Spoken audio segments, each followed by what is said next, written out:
Ngủ đủ giấc, thứ bạn xem thường nhất nhưng trả giá nhiều nhất.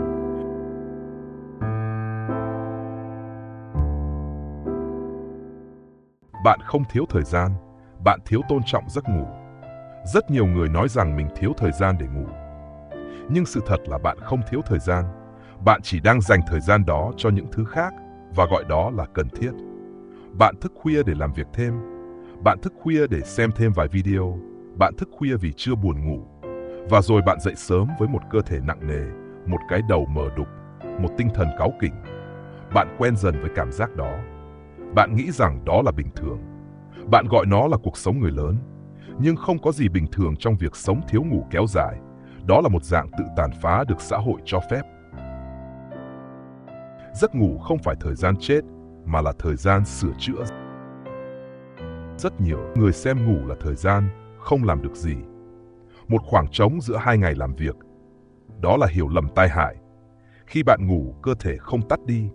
Nó làm việc cật lực hơn bao giờ hết. Não sắp xếp lại ký ức. Hệ thần kinh tự điều chỉnh. Cơ bắp phục hồi. Hormone được cân bằng. Hệ miễn dịch được củng cố.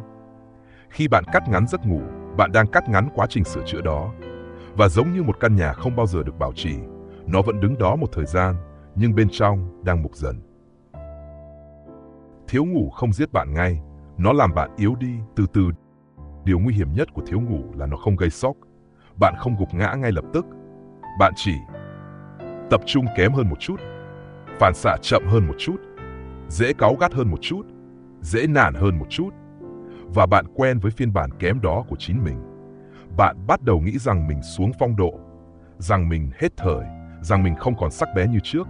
Nhưng rất nhiều trường hợp, bạn không hề mất năng lực, bạn chỉ mất ngủ. Ngủ ít không làm bạn mạnh hơn, nó làm bạn ngu đi. Xã hội từng tôn vinh việc thức khuya.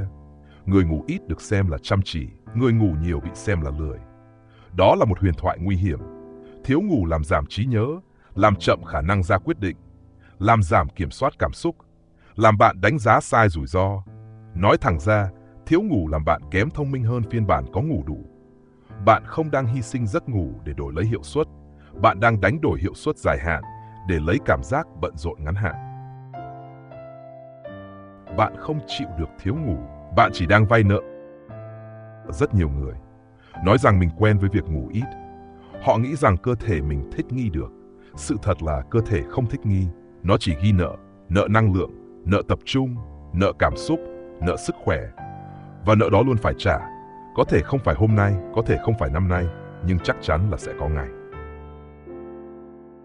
Ngủ đủ giấc là nền tảng của kỷ luật sống. Bạn không thể ăn uống kỷ luật khi thiếu ngủ.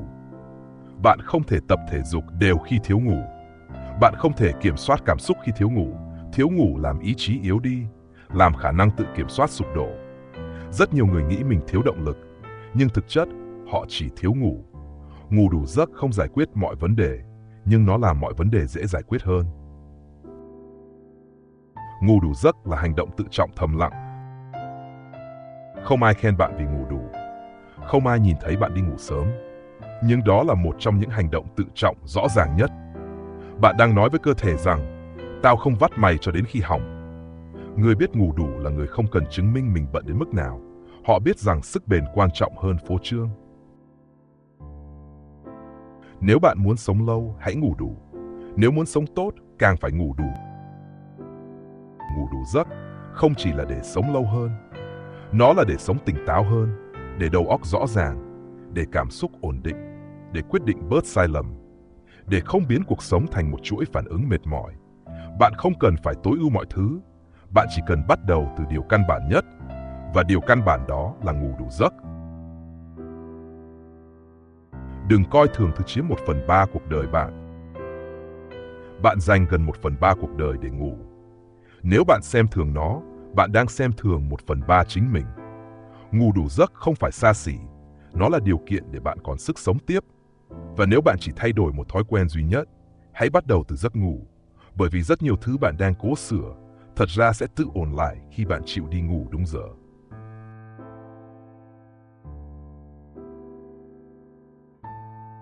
Như vậy, các bạn đã ở lại đây đến giây phút này. Tôi thật sự trân trọng cách các bạn lắng nghe. Nếu thấy những gì tôi chia sẻ là hữu ích, Hãy nhấn thích video, đồng thời theo dõi kênh và bật nút chuông thông báo để không bỏ lỡ những phần tiếp theo. Cũng đừng quên chia sẻ video cho người khác, vì đó chính là động lực để tôi tiếp tục công việc của mình. Xin chân thành cảm ơn các bạn và hẹn gặp lại trong những video tiếp theo.